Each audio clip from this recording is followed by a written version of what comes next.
on GMOs by Cabinet. And I can tell you I'm doing this on behalf of the Azimio One Kenya Alliance Fraternity. We have had our consultations on this matter, and we are very clear. We are very, very clear. And so I want to thank the members who have found time. In fact, we are hot on heels from an executive council meeting of Wiper Democratic Movement, and I know they have to rush to Parliament for the 2:30 session. So, dear Kenyans, on the 3rd of October 2022, the Ruto administration vacated the ban on genetically modified organisms, commonly referred to as GMO, on what appears to be serving commercial interests of corporate industries more than the food security issue in our country. When I was a vice president in the Kibaki administration, we categorically had reservations against GMOs, and I remember that time our brother Raila was also the prime minister. We had reservations against GMOs because they do not only threaten the livelihoods of our small-scale farmers, but also pose a real threat to the health of every Kenyan as well as the environment. The ban that was imposed on November 2022 by the then cabinet was founded on these concerns. It is therefore important to demystify the impacts of GMOs and expose their propensity to be an existential threat to the biodiversity as we pride in as a country and our health. I therefore make the following remarks on this subject. Number one, the history of GMOs in Kenya.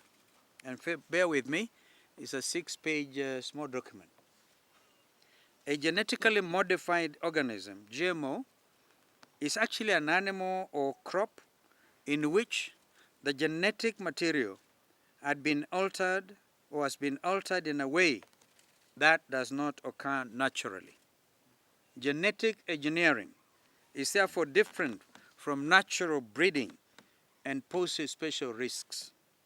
In 2003, Kenya became the party to the Cartagena Protocol. Cartagena is a beautiful city, port city in Latin America. The Cartagena Protocol, which seeks to protect biological diversity from the potential risks posed by living modified organisms resulting from the modern biotechnology. It reestablishes an advanced, informed agreement procedure for ensuring that countries are provided with the information necessary to make informed decisions before agreeing to the import of such organisms in their territory. In 2012, Professor Gilles Eric Seralini, a professor at the University of Caen, France, did an experiment on rats, and rats fed on GMO maize and Roundup, weed killer, that resulted in kidney disease and mammary tumors. In fact, it was based on the Seralini findings. Inter alia, the cabinet resolved to impose a ban on GMOs. The Seralini study remains the most in-depth study on the toxicity of GM foods and associated pesticide, and its key findings remain valid to date despite attempts to discredit them. Therefore, the rationale in arriving at this decision is that the threshold of safeguarding human health and, by extension, the lives of the Kenyan people was non-negotiable, even if GMOs look like an attractive solution at their face value. Number two, impact of GMOs in Kenya. The lifting of the ban opens up Kenya to diverse challenges and threats posed by GMOs. The Kenyan multi-billion food market, is susceptible to manipulation by profit-hungry multinationals, handing over our food sovereignty to corporate manipulators. B, our biodiversity and national pride in the identity of the organic Kenyan seed will forever be lost to mutated forms of crops. GM crops cannot coexist with organic and non-GM crops due to contamination. And if you imagine our small farmers, where flowering and things, smallholders, every small farmer will get the contamination I'm talking about. Thirdly, with the opening of the importation of GMO maize, call it BT maize, our generic seed companies and small-scale farming risk dying out of a result of unfair competition from subsidized GMOs and corporate capture by the multinationals. Fourthly, Kenya lacks adequate capacity to test GMO traits and the impact it has on health. We therefore place the lives and livelihoods of our people at very serious risk by admitting GMOs into Kenya. And fifthly, admittance of GMOs into Kenya will also affect multilateralism, especially within the EAC community, whereby our neighboring countries that have banned GMOs and do export maize to Kenya will not be able to compete with the cheaper subsidized GMO maize.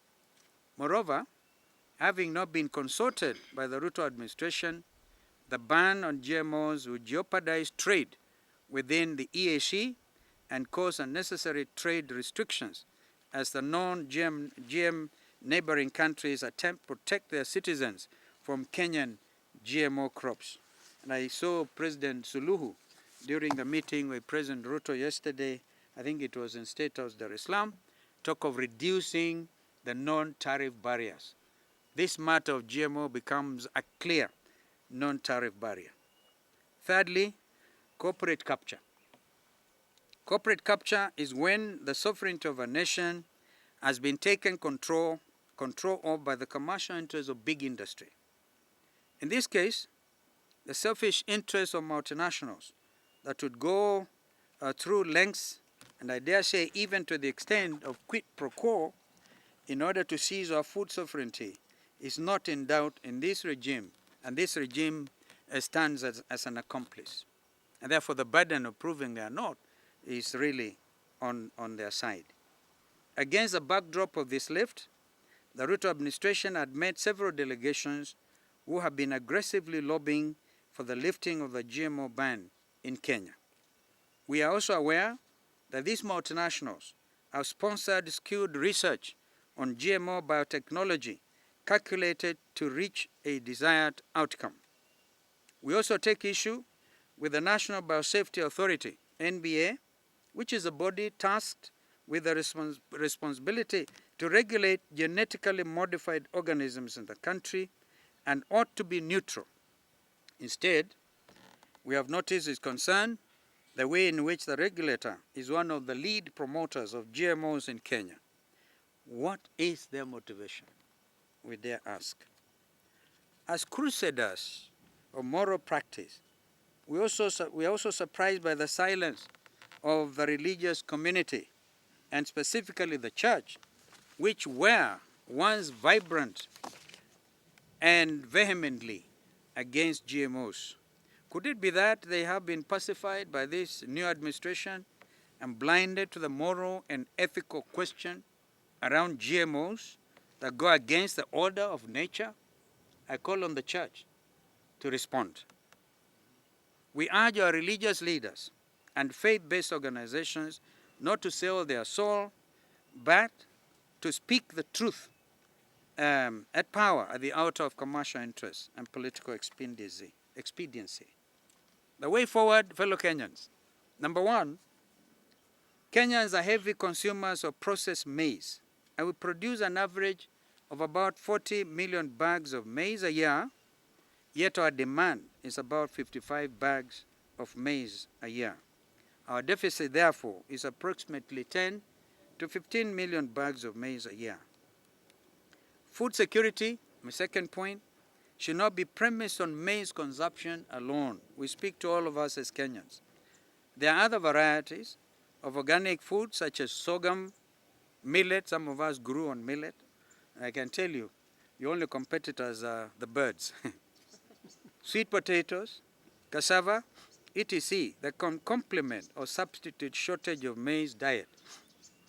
Kenyans ought to be sensitized on the need to diversify their eating culture and be able to demonopolize their dependency on a few staples like maize and rice. The low cost of BT maize is as a result of highly subsidized farm implements and sophisticated mechanized agricultural practices in the first world.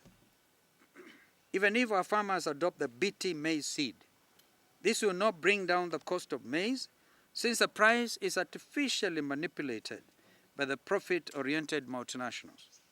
The government can plug this deficit. We dare offer this advice by supporting our farmers to produce more through better extension services, better inputs, climate resilient, and agroecological practices, be able to reduce post-harvest losses, and trade with our non-GM neighbors rather than resorting to the importation of risky GMO maize. Our point number 4, I'm now at page 5. I told you there are 6 pages. Science has shown gray areas as far as the safety of consumption of GMOs is concerned. This poses a grave challenge to already emaciated healthcare system in the long term. The dependence of GMOs on toxic herbicides is a threat to human health and the environment. The rush, therefore, to introduce GMO is alarming when the able in society, as well as many developed countries, are going organic. In fact, you go to any supermarket in Europe and you want to buy GMO food, the shop owners will tell you this is GMO, this is organic. And the organic food is more expensive than the GMO. This is the reality. We therefore must remain organic and avoid acceleration of food-related diseases such as cancer. Point number 5. Due to patents, our food system will be at the mercy of the multinational companies which own GMO technology, while our indigenous seeds and unique biodiversity will be facing extinction owing to the poor regulatory framework on GMOs in Kenya. In addition, Kenya fails to provide mechanisms for liability and redress in the event of possible harmful effects arising from the consumption and use of GMOs, or compensation for our farmers in the case of contamination of the indigenous crops. We therefore direct National Biodiversity Authority as part of its mandate to ensure that these safeguards and redress mechanisms are in place. It's indeed their duty to make sure they are. Our point number 6, on such a weighty matter, especially as concerns food and food security, there should have been nationwide discourse through public engagement, education, and participation. The government did not engage in public participation, and we shall therefore be progressing this conversation to the National Assembly and to the Senate. We urge our leaders to take this challenge. Point number 7. The church and religious institutions need to add their voice to that of the civil society in condemning introduction of genetically modified food crops and pesticides in Kenya. Although it was 6 pages, it's an important matter. It's actually a matter of life and death. Not political at all. Absolutely not. But this is our life. Fellow Kenyans, in conclusion, the long-term effects of GMOs in Kenya outweigh the short-term benefits, if indeed there are any. Reverting after opening our doors to GMOs will be a Herculean task. I therefore urge each and every one of us to take time and research into the truths that I've shared with you this afternoon. We must safeguard the safety of our future generations and protect our sovereignty at all costs from manipulation and penetration by foreign entities. End of the statement. Nawashukuruni sana.